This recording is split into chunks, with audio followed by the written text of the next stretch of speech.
Hello, ठीक है। तो हम लोग आज देखेंगे सेकंड पोर्शन सिलेबस का। थोड़ा स्लो है लेकिन अब स्लो नहीं रहेगा। कुछ व्यवस्था हमारा गड़बड़ा गया था और व्यवस्था मैंने ठीक कर लिया है। अब उम्मीद है कि प्रतिदिन के हिसाब से आपके सामने एक वीडियो जाएगा, प्रतिदिन के हिसाब से आपके सामने एक वीडियो जाएगा, ठीक है। तो अब हम लोग क्या करते हैं कि करेंट इलेक्ट्रिसिटी जो है, करंट वाला पार्ट जो है ना, ये पार्ट में हम लोग देखेंगे। ये पार्ट जो है ना वो करंट इसमें करंट इलेक्ट्रिसिटी कहिए या इलेक्ट्रिसिटी कहिए, हम लोग तो अच्छा रहेगा केवल आप इसको इलेक्ट्रिसिटी वर्ड दीजिए, इलेक्ट्रिसिटी। अब ये इलेक्ट्रिसिटी आपका 4 पार्ट में डिवाइड होता है। एक है करंट इलेक्ट्रिसिटी। करंट इसमें बहुत सारा बेसिक चीज का जानकारी आपको दिया रहेगा, बहुत सारा बेसिक चीज का जानकारी रहेगा। ओम्स लॉ इसी में आएगा, इसके बाद में किरचॉफ्स लॉ आएगा, और जितना भी डीसी डिवाइस है उस सब डिवाइस इसी में आएगा। पोटेंशियोमीटर आएगा, मीटर ब्रिज आएगा, आमीटर आएगा, वोल्टमीटर आएगा, सारा चीज इसी में, क्वेश्चन भी भरा हुआ है इसमें। दूसरा जो है इसका, ये बहुत ही महत्वपूर्ण चैप्टर है, ये आपका मैग्नेटिक इफेक्ट ऑफ करंट है। मैग्नेटिक इफेक्ट ऑफ करंट है, मैग्नेटिक इफेक्ट ऑफ करंट। ये मैग्नेटिक इफेक्ट ऑफ करंट जो है, कोई भी इंडिया में एग्जाम होता है, बिना इस चैप्टर का कोई एग्जाम नहीं होता है। मेरा मतलब है हर एग्जाम में इससे क्वेश्चन आना तय है, हर हालत में आता है। तीसरा जो है इलेक्ट्रोमैग्नेटिक इंडक्शन, इलेक्ट्रोमैग्नेटिक इंडक्शन। तीसरा इलेक्ट्रोमैग्नेटिक इंडक्शन, ईएमआई से इसको जानते हैं, ये भी महत्वपूर्ण चैप्टर आपका है। और चौथा जो है वो एसी, अल्टरनेटिंग करंट। ये 4 चैप्टर आपका, ये 4 चैप्टर जो है, ये 4 चैप्टर आपका जो है ना, यहाँ पर लाइट थोड़ा सा आएगा, ये 4 चैप्टर आपका इसमें है, 4 चैप्टर इसमें। अब हम लोग एक एक करके देखेंगे, और पूरा जितना सिलेबस हम लोगों के पास है उस पूरे सिलेबस में सबसे डेंसर जोन यही 4 चैप्टर वाला जोन है, सबसे डेंसर जोन है। तो सभी में लगभग, जैसे पहला चैप्टर जो करंट है, इसमें लगभग 8 घंटा 9 घंटा लगेगा, 7-8 क्लास लगेगा। इसके बाद आपका 7-8 क्लास इसमें भी लगेगा, और इसके बाद इसमें 3 या 4 क्लास लगेगा, और 4 क्लास इसमें लगेगा। और पर डे के हिसाब से आपको हम देंगे। बीच में कुछ बच्चे हमारे पास कम्युनिकेट कर रहे हैं कि अथी के लिए, प्रॉब्लम के लिए लाइव क्लास कर दीजिए। तो हम, और सब लोग जूम बोल रहा है, जूम से कीजिए। तो हम यही करेंगे कि लाइव क्लास आपका जूम से हम कर देंगे। सप्ताह में 1 या 2 क्लास प्रॉब्लम के लिए, केवल प्रॉब्लम के लिए। वैसे मैं अपने तरफ से पूरा प्रॉब्लम, बेसबुक आप एनसीईआरटी और एससी वर्मा बनाइएगा, एनसीईआरटी और एससी वर्मा, ठीक। इसके बाद जो भी होगा व्हाट्सएप कीजिए। और अब लगभग आपका नॉन स्टॉप क्लास चलेगा। ये कहने से अच्छा होगा हमको कि 10 वो क्लास हम आपका ले लें, तब ही कहते तो अच्छा रहता। ये फिर भी विश्वास दिलाता हूँ कि नॉन स्टॉप क्लास आपका रहेगा। ओके, तो अब हम लोग आते हैं एक एक करके। पहला चैप्टर हमारा इसमें करंट। यहां पर शायद आपका बोर्ड साइनिंग कर रहा है। यहाँ पर साइनिंग कर रहा है कोड, इसलिए उस जोन को थोड़ा सा हम ये कर रहे हैं। कैसे कैसे टेक्नोलॉजी लगा के क्लास आपका लिया जा रहा है, ठीक है। अब बाबू देखिएगा इसमें करंट क्या है। हम छोटे क्लास से 6-7 से इंट्रोडक्शन हमें मिला होगा करंट के विषय में। डे टू डे लाइफ में हर डिवाइस हमारा जो इलेक्ट्रिकल है सबके लिए करंट चाहिए। डे टू डे लाइफ में हमारा करंट इलेक्ट्रिसिटी का काफी इंपॉर्टेंस है। आप देख रहे हो कि कहीं लाइन गुल हो जाता है, लाइन जब चली जाती है, बिजली जाती है, तो जिसके यहाँ इन्वर्टर नहीं होता है वो अंधेरे में रहता है। मेरा कहना है कि लाइन जब रह रहा है, सप्लाई जब मिल रहा है, वो एक अलग नेचर का करंट है। और जैसे बिजली गुल होती है, इसके बाद जिसके यहाँ लाइन रह रहा है उसका नेचर अलग है। यानी हम लोग देखेंगे तो इस चैप्टर में पूरा डीसी करंट रहेगा, बैटरी वाला। तो वही आपका जो है लाइन कटने के बाद इन्वर्टर लगाया हुआ है बैटरी में, बैटरी डीसी करंट का सप्लायर है। बल्ब, पंखा, ये सारा चीज एसी वाला अप्लायंसेस है। इन्वर्टर का काम है डीसी को एसी में कन्वर्ट कर देना, और एसी में कन्वर्ट करके और आपका सारा चीज मेंटेन करके रखता है। तो वहां आप केमिकल एनर्जी को इलेक्ट्रिकल एनर्जी और डायरेक्ट करंट में आप कन्वर्ट करते हैं, और करंट में कन्वर्ट करके अब फिर आपका डायरेक्ट करंट को इन्वर्टर आपका क्या करता है, एसी में कन्वर्ट कर देता है, अल्टरनेटिंग करंट में, और फिर आपका चलने लगता है। तो आप जिसके यहाँ इन्वर्टर दो तरह के करंट एंजॉय करता है, DC current, direct current, AC current, alternating current. Supply Bihar सरकार, भारत सरकार, गवर्नमेंट का सप्लाई हम लोगों का एसी करंट का, ठीक है। तो अब हम लोग आते हैं करंट के विषय में कि भाई करंट है क्या चीज। तो हम लोग जिसे साधारण चीज जानते हैं डेफिनेशन कि भाई the rate of flow of charge, the rate of flow of charge is defined as current. हम उसमें थोड़ा सुधार देते हैं, रेट बहुत सारा चीज का हो जाता है, हालांकि है शब्द व्यापक ही कि रेट का मतलब यहाँ टाइम से लोग समझता है, लेकिन हम आपको यहाँ जोड़ देते हैं the time rate of flow of charge, rate of flow of charge is defined as current. The time rate of flow of charge is defined as current. The time rate of flow of charge is defined as current. ठीक। अब देखिए ध्यान से इसमें क्या कहता है,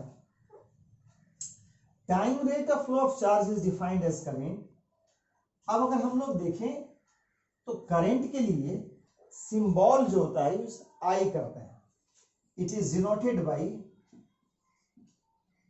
it is denoted by I.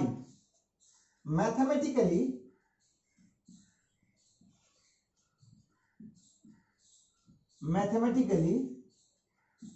I equal to charge passed to that of charge. It is current is nothing but what, the ratio of charge passed to that of time taken, charge to that of time taken। यानी आप मोटा मोटी भाषा में Q by T लिख सकते हैं। Q किसके लिए सिंबल आपने लिया है, चार्ज के लिए। T किसके लिए है, टाइम है। तो आप I बराबर क्या लिख सकते हो, Q बाई T लिख सकते हो। करंट के लिए I इक्वल टू क्या लिख सकते हो, Q बाई T लिख सकते हो। ठीक।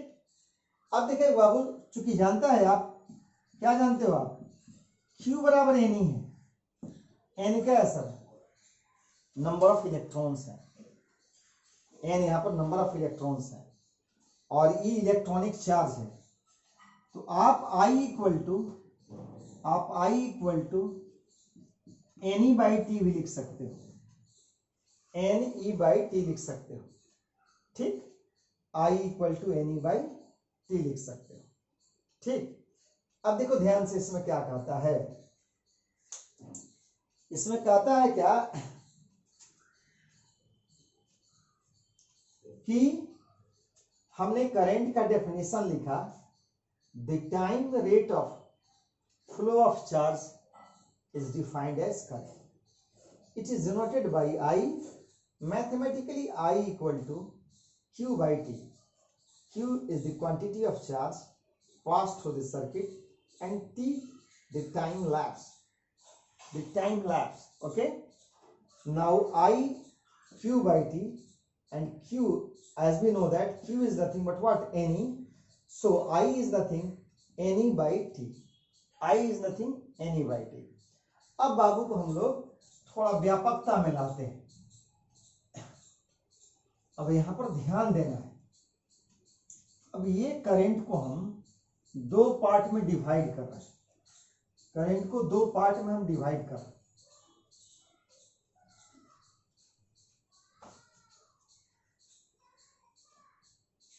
आप देखो ध्यान से, अब ये करंट को हम दो पार्ट में डिवाइड कर रहे हैं।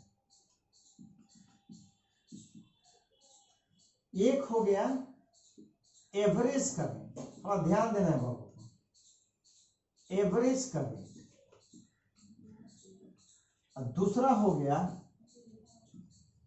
Instantaneous current. एक एवरेज करंट हो गया और दूसरा क्या हो गया,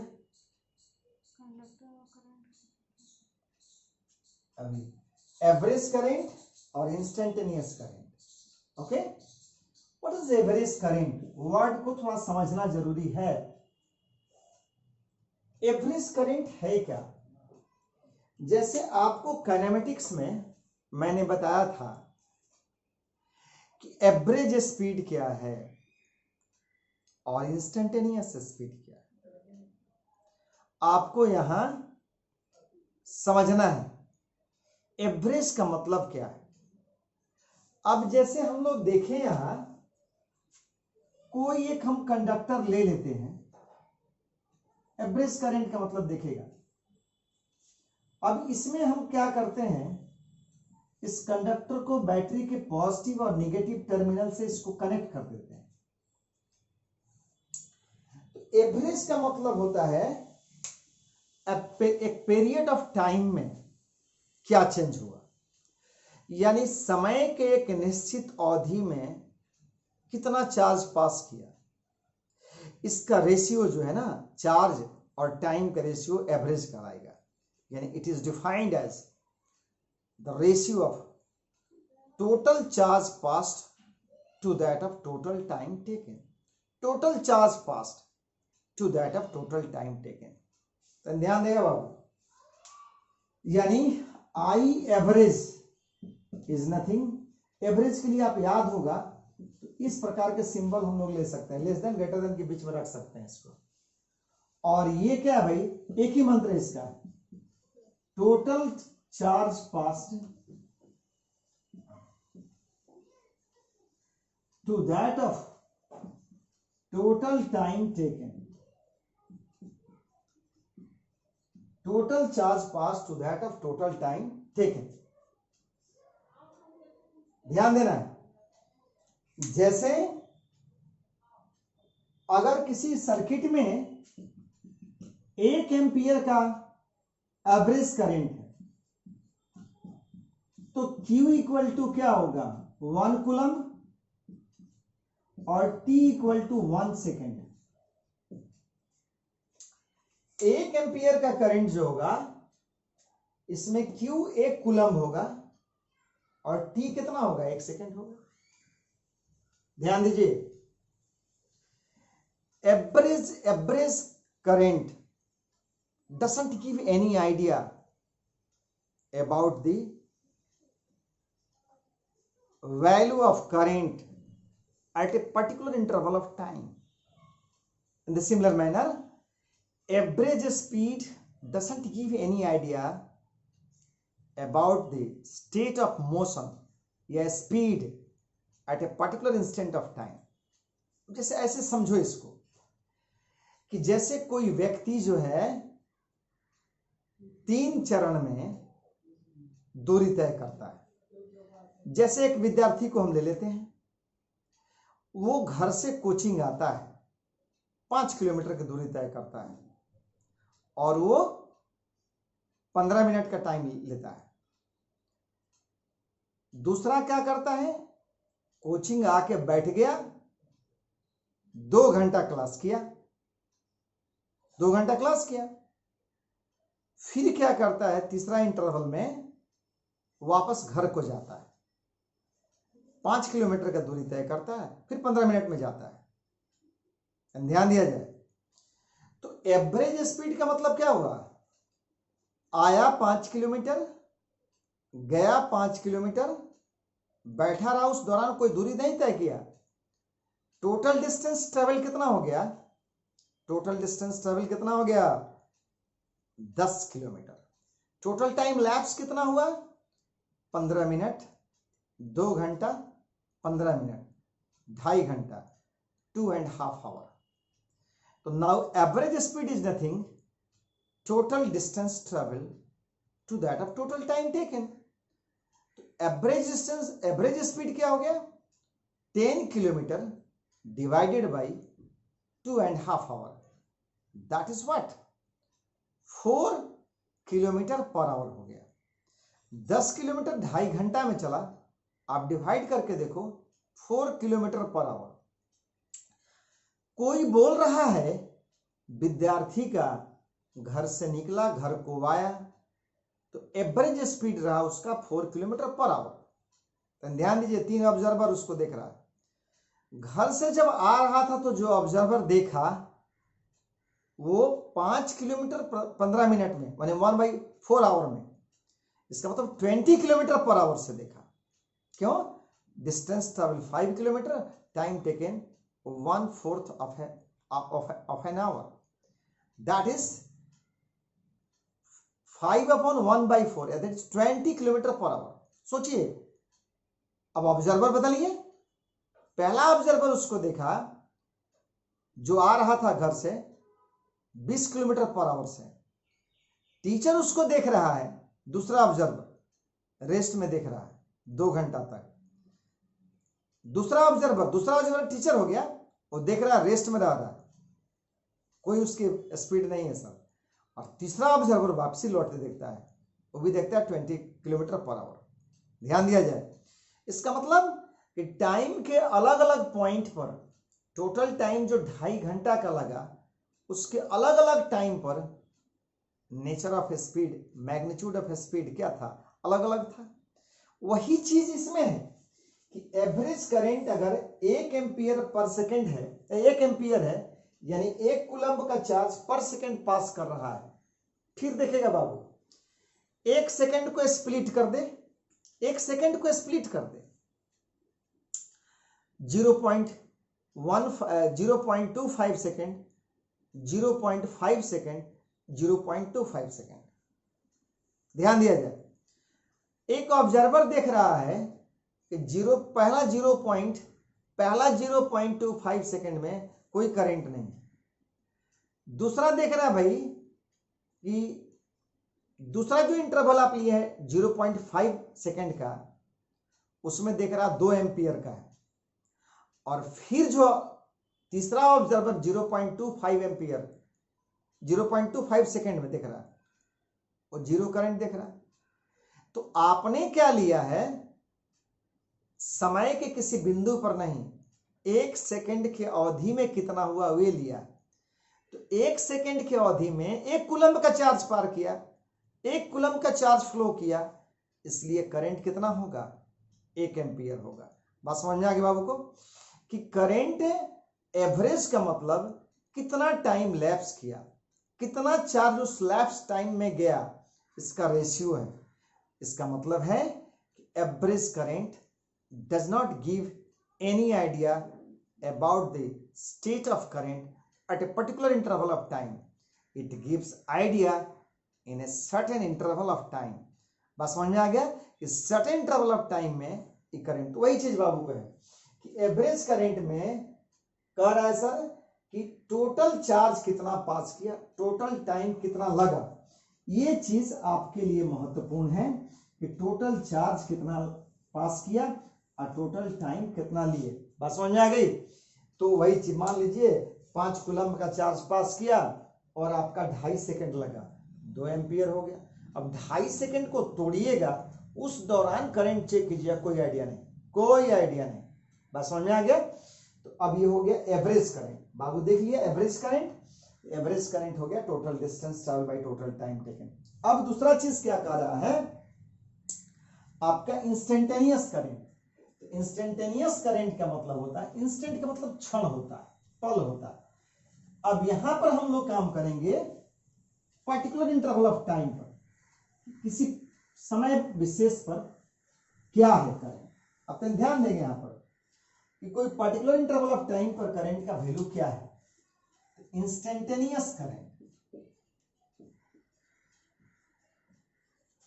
इंस्टेंटेनियस करंट, जैसे हम लोग स्पीडोमीटर लगाए हुए हैं, मोटरसाइकिल में स्पीडोमीटर लगाए हुए हैं, ये गाड़ी जितना भी है सब में स्पीडोमीटर लगा हुआ है। आप चल रहे होते हो, कांटा हर समय देख रहे हो हिल रहा होता है, और जिस समय आप देख रहे हो वो उस समय का वैल्यू बता रहा है, अगले ही समय बदल जाता है, वो सब इंस्टेंटेनियस स्पीड बता रहा है। क्योंकि आप फ्री हो 10 मीटर से जा रहे हो, अगला ही समय कुछ गड्ढा आ गया, बदल रहा था, अगला समय फिर फ्री हो गया। मेरा कहना है स्पीडोमीटर आपका इंस्टेंटेनियस स्पीड वही है। अगर किसी सर्किट में अमीटर लगा दिए हैं तो अमीटर अगर उसमें नॉन यूनिफॉर्म करंट फ्लो कर रहा है तो अमीटर का रीडिंग हमेशा फ्लक्चुएट करेगा, और जिस क्षण देख रहे हैं उस देखने के दौरान जो टाइम लैप्स किया, उस टाइम लैप्स में कितना चार्ज फ्लो किया, वो इंस्टेंटेनियस है। तो कह रहा है कि current at any instant is defined as instantaneous current. अब देखिएगा यहां पर, तो इसका सिंपल डेफिनेशन है कि current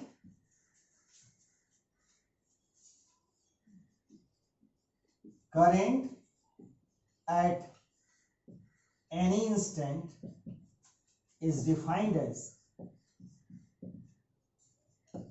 instantaneous current।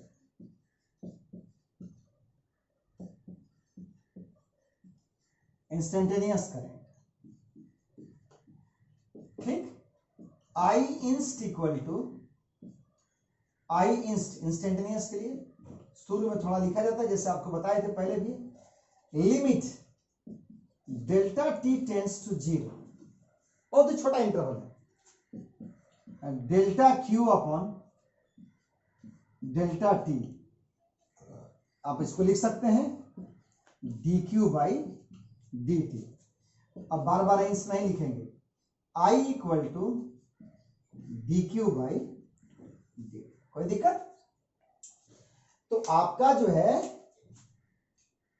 Rate of change of flow हो गया, किसका? चार्ज का। तो आई इक्वल टू आपने क्या देखा, D Q by D T, D Q by D T, कोई दिक्कत? ये इंस्टेंटेनियस, जब चार्ज का अमाउंट टाइम का फंक्शन है, जब चार्ज का अमाउंट टाइम का फंक्शन है, फ्लो चार्ज का जो है, चार्ज का फ्लो समय के साथ बदल रहा है, तो समय के किसी बिंदु पर करंट निकालने के लिए यही फॉर्मूला यूज करते हैं। जैसे एक एग्जांपल ले लेते हैं, अब के लिए एक क्वेश्चन ले लेते हैं। क्वेश्चन है flow of charge in A circuit. देखिए ध्यान से, सर्किट का एब्रिविएशन सीकेटी होता है। दिखाता है बाबू का सर्किट कैसे, CIRCUIT, कहीं के नहीं है, लेकिन इंटरनेशनल एब्रिविएशन क्या है सर, सीकेटी, ठीक। तो फ्लो ऑफ चार्ज इन, जैसे शुरू में लिख देते हैं, circuit is a function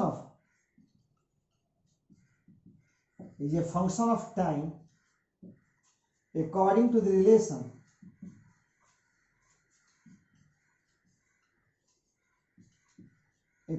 relation Q बराबर 2t² + 3t + 7 आपका क्या होगा, इसको मिटा देते हैं, आपका क्या हो गया, Q equal to 2t square plus 3t plus 7 coulomb. किसी सर्किट में चार्ज जो फ्लो कर रहा है उसका वैल्यू बाबू के लिए क्या है, 2t square plus 3t plus क्या है 7, 2t square plus 3t plus 7 coulomb है। ठीक, अब करा find current, find current at t equal to 1 second. 1 second पर क्या करंट होगा, कितना आसान है बाबू का डिफरेंशिएशन है। तो सिंस I इक्वल टू,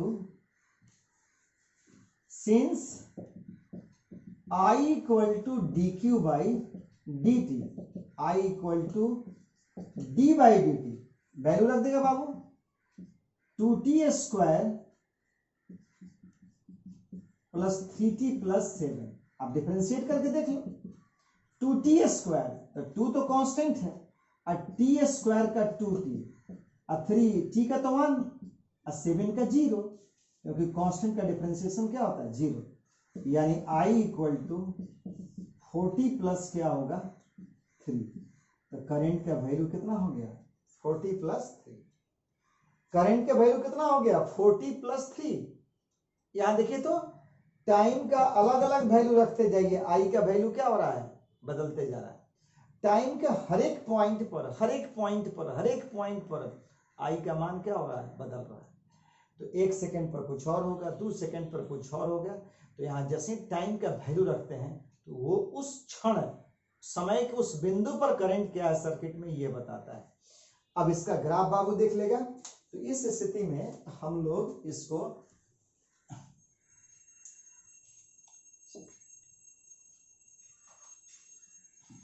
आप देखिएगा ध्यान से, तो आप क्या देख रहे हो भाई, तो I इक्वल टू 40 प्लस 7 है, 40 प्लस 3 है, ठीक है, 40 प्लस 3 है। अब बाबू क्या देखेगा, एट कंडीशन दिया हुआ t equal to 1 second, I equal to 4 into 1 plus 3, I equal to क्या हो गया 7 एम्पियर हो गया, I इक्वल टू 7 एम्पियर हो गया। तो क्या देखे 1 सेकेंड पर ये 2 सेकेंड रखिएगा, 8 3 11 एम्पियर हो जाएगा, अलग अलग समय पर अलग अलग। अब ग्राफिकल व्यू इसका क्या है, तो ग्राफिकल व्यू इसका बाबू देखेगा तो आप याद करोगे ये स्ट्रेट लाइन क्या है, y equal to M X plus C. Graph हर समय बहुत जरूरी है, ग्राफ हर समय बहुत जरूरी है, ठीक। तो आप देखेगा तो I हमारा क्या होगा y एक्सिस में ले लेते हैं, और t हमारा यहां ले लेते हैं x एक्सिस की ओर। अब देखिएगा बाबू ये लाइन जिस प्रकार से ओरिजिन से नहीं गुजर के इंटरसेप्ट करता है y एक्सिस को x0 पर yc, उसी प्रकार जब टाइम 0 था तो करंट 0 नहीं था। तो इस केस में ये स्टार्ट करेगा कहां से, तो करंट एक्सिस पर इस पॉइंट का कोऑर्डिनेट जहां काटेगा वो 0,3 होगा, 0,3।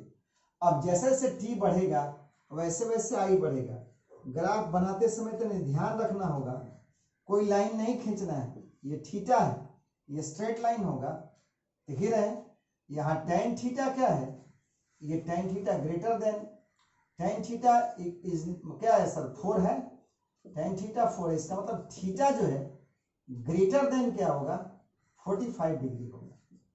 इसलिए ग्राफ बनाते समय ध्यान रखिएगा, ऐसा मत बना दीजिए कि ये आपका टाइम एक्सिस की ओर दब जाए, ऐसे हो नहीं, ये क्लियर ग्राफ में होना चाहिए आपका कि ये थीटा 45 डिग्री से बड़ा होना चाहिए, तब होगा। तो आपने देख लिया इंस्टेंटेनियस करंट का मतलब होता है current at any instant is defined as instantaneous current. तो आपका सर्किट में, इलेक्ट्रिकल सर्किट में जो आमीटर लगा हुआ है वो आमीटर क्या होगा, करंट के किसी भी समय जो समय बीत रहा है आप नजर डाले हुए हैं उस समय का वो रीडिंग देता है, उस इंस्टेंटेनियस वैल्यू देता है। तो आपने देख लिया कि एवरेज वैल्यू इंस्टेंटेनियस वैल्यू अलग अलग चीज है। अगर यूनिफॉर्म करंट जाएगा, आप तो जानते हैं कि कोई पार्टिकल यूनिफॉर्म स्पीड से जाएगा तो उसका एवरेज का वैल्यू, इंस्टेंटेनियस का वैल्यू, यूनिफॉर्म का वैल्यू सेम होगा। यानी जब करंट यूनिफॉर्म होगा तो एवरेज, इंस्टेंटेनियस, यूनिफॉर्म तीनों का वैल्यू क्या होगा, सेम होगा। तो बाबू समझा भी केवल करंट क्या है। करंट क्या है सर, इसका दो भाग में हमने बांटा है यहाँ नेचर के हिसाब से कि भाई करंट जो सामान्य रूप से क्या है, दो प्रकार का, एक है एवरेज करंट, एक इंस्टेंटेनियस करंट। फिर अगर क्वालिटी के हिसाब से देखें, एक डीसी है एक एसी है। तो अभी पूरा इस चैप्टर में डीसी ही चलेगा, मैग्नेटिक इफेक्ट में भी लगभग डीसी ही चलेगा। ठीक, अब हम आते हैं कि भाई करंट के डायरेक्शन के विषय में हम लोग कैसे डिसाइड करेंगे। करंट के डायरेक्शन के विषय में थोड़ा देखेंगे कि करंट का जो कंसेप्ट है वो आते हैं।